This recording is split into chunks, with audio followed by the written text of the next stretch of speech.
Well, Broncos country, we are 4 days away from the Broncos and Bills divisional round matchup in Denver. I'm fired up about it, man. And one thing we know about this Broncos team is the defense is elite. It's one of the best in the NFL, and it is really what's carried us for a big majority of the season. But they got a big test ahead of them, man.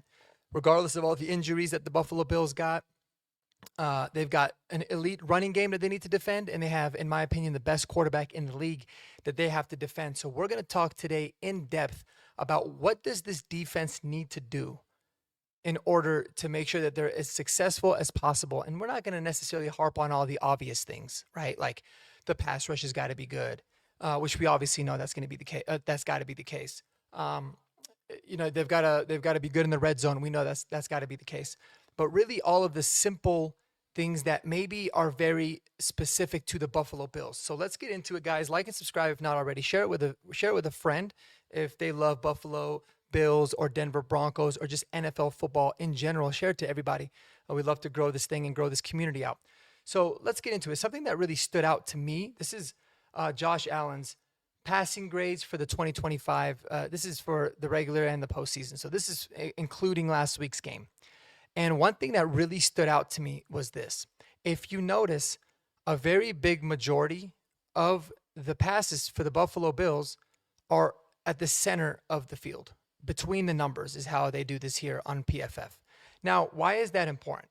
Well, to me, it makes a lot of sense because they like to work the middle of the field. They don't have the most talent outside. They've been decimated with injuries on the outside, so they don't really have a threat on the outside that can consistently win football games and win one-on-one matchups for them. So they've been heavily targeted to go towards the middle of the field. How does that match up with the Broncos?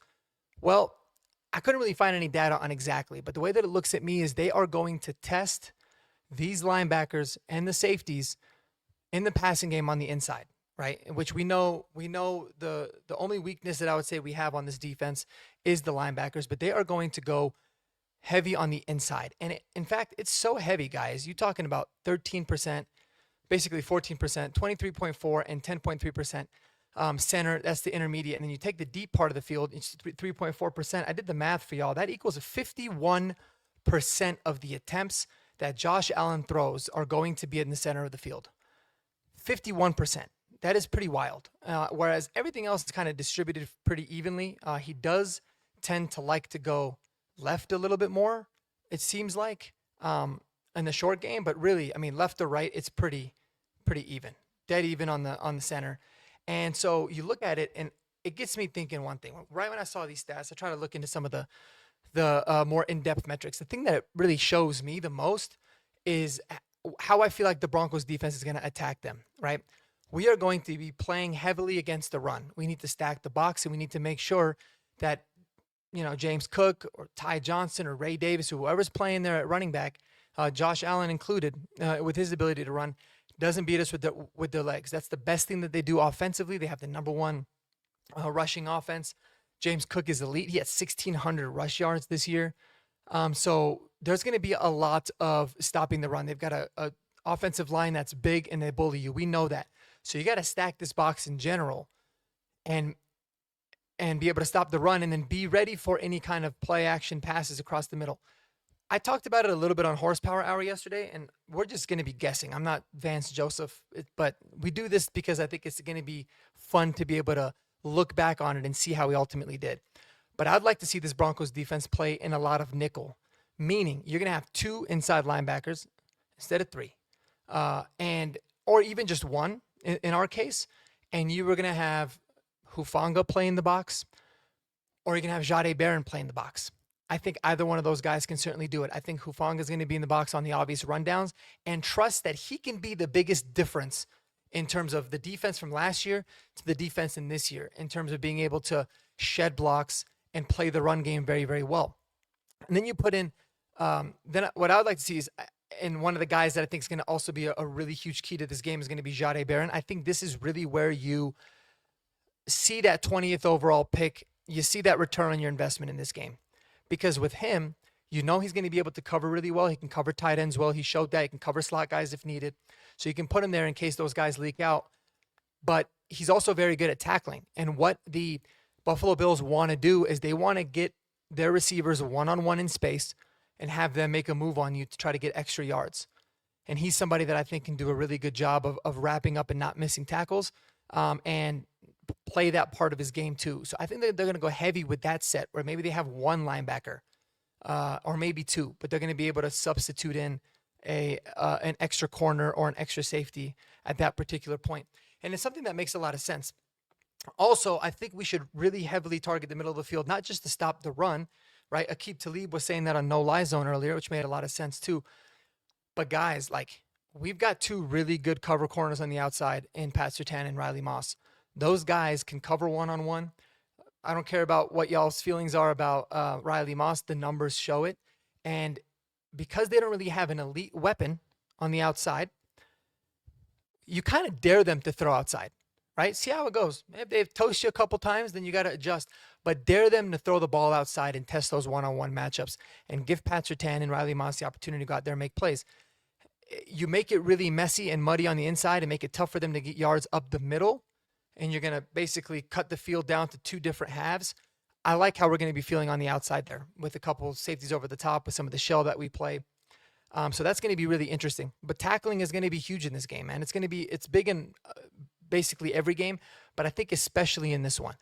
Wrapping up the ball carriers, obviously to stop the run, tackling those receivers in space so that they don't get extra yards, beyond you, kind of like what Parker Washington did with the Jags when we saw them, and really make it tough and force Josh Allen to start taking a little bit of risks. He does not really a turnover worthy play type of thrower. He's very, very accurate with the football, putting it on guys, doesn't really put it in harm's way, but there might come a time in the game where they're going to be forced to need to do that. So that's what I would like to see a lot of, is I really want to see some of, us make the middle of the field really crowded, make it tough on them, be disciplined in terms of the cutback lanes that they're going to try to get, and see what it is that we could do. Another thing that burned us last year when I was going back and watching the All-22 on it is there was so many times where you saw the offensive line flow one way. They had a hardcore wide zone blocking scheme on us. They were really moving the pile to the left. And then the linebackers, the safeties, a lot of the guys in the secondary, they would actually overcommit. James Cook would be able to just punch it outside, and he's got a lot of room to go. So obviously not overcommitting, but then there was some missed tackles out there. You're putting guys on an island. It's another reason why I think Jahdae Barron would be a really good fit in this game, because I think he's somebody that can wrap up the ball carrier and tackle really well. We know PS2 is a good tackler. Say what you want about Riley. Again, Riley Moss, very, very good tackler as well. So it's going to be imperative that those guys wrap up and do not give extra yards for what's going to be out there and blocked for, because their offensive line is very, very good. Their tackles are big. They're going to have some lanes. These running backs are going to have some, 6, 7, 8 yard runs, no doubt about it. But I think the biggest thing is, if you've got it blocked for 4, you've got to make sure they don't get anything more than 4. And it's going to be interesting to see how that goes. I know a lot of people in Bronco country also they're really calling for Justin Sternat to play more. So more Justin Sternat and Dre Greenlaw than Alex Singleton. While I would agree with that, I just don't know if that's going to be the case, but it very well might be. It might be one of those where they go in with the game plan of, this is what we want to do. We're going to give Alex the opportunity to see how he plays, and if he struggles a little bit in terms of coverage, then you're going to have to replace him. It just kind of is what it is. One thing that you guys have to realize, and that I think is pretty important to take into account, is that for all of the flaws that Alex Singleton has in his game, he's very good at playing against the run. Very, very good at playing against the run, in my opinion. And so that being the case, we didn't have him last year in the postseason game. Obviously, he tore his ACL earlier in the year. So our linebackers last year were Cody Barton and Justin Sternat in that game. And why is that important? Is because they absolutely gashed us, man. Like, they gashed us in every way possible in terms of the run game. And so that is one thing where I think Alex Singleton is really going to be able to be a big benefit to us in terms of his ability to stop the run. And he's a smart player to stay in run lanes. He's had his moments. I get it.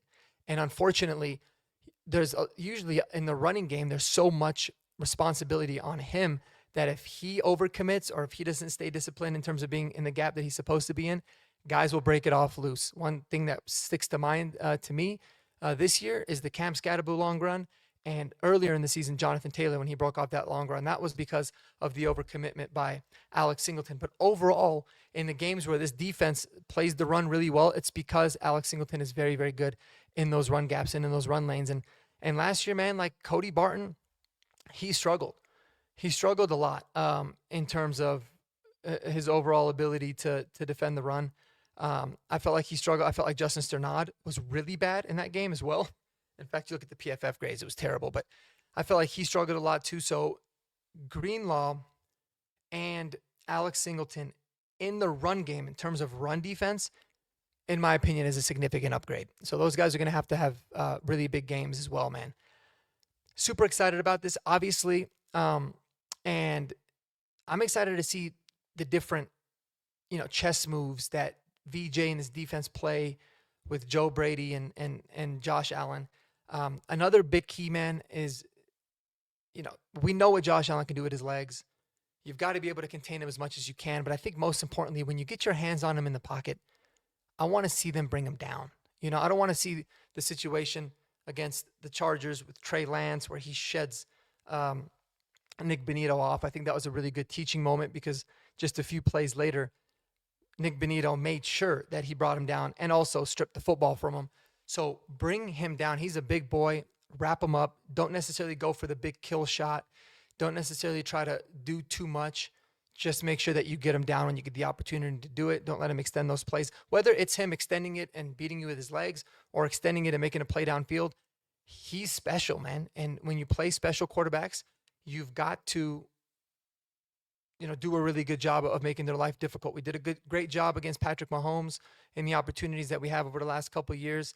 I think it's going to be like that and some in terms of bringing him down because he's a bigger, stronger type of a guy. And when you hit him, man, make him feel it. Make him feel it. He's injured. We know that. That's going to be a big factor, but he's about as tough as it gets, man, in terms of NFL guys. So this is going to be a monstrous game, and you're going to have a Bills team that is going to be relentless. They're going to be relentless because they're a well-coached team. They have a lot of playoff experiences, obviously because they're led by Josh Allen, and this is an opportunity for them that is massively big. And you got to think about it. Like, Bills fans haven't been able to enjoy playoffs without Patrick Mahomes and Joe Burrow and Lamar Jackson all in it. Well, this year they're not. And a lot of people are thinking this is Buffalo's biggest opportunity to win a Super Bowl. And so there's a lot riding on it. And I would agree with them. I think it is their biggest opportunity, or at least their best opportunity in a sense of they don't have those guys, right? Now, that doesn't mean that I don't believe in my Broncos, but we haven't proved to be that menace of a team in the playoffs yet. So I'm excited to get that narrative started. But man, it's going to take every single play. They're never going to be out of it. You just can't take any plays off. I want to see this team being relentless, making them tired, and really using the altitude to our advantage. It is so important. It's important in every game, but it's so important in this one particularly, in my opinion, because you've got a team flying East Coast on a short week. They're bruised and they're battered. And that's going to be something that's, man, really going to test. You got guys dealing with injuries, dealing with the bumps and bruises. They're dealing with all that already, and then they got to deal with being exhausted. And it's going to help neutralize their very physical style of play, both on offense and on defense. So I'm excited, man. I would love to know what you guys' thoughts are. What do you think the best game plan for the Broncos defense is? Let me know in the comments below. And also maybe some guys that you feel like need to have really big games defensively to stop this team. We'll talk about the offense tomorrow. We'll do our big old deep dive and everything, keys to the game, wrap everything up on Friday in preparation for the Saturday game, 2:30 p.m. Mountain. We'll see y'all, man. Have a wonderful day, and go Broncos, baby. Peace.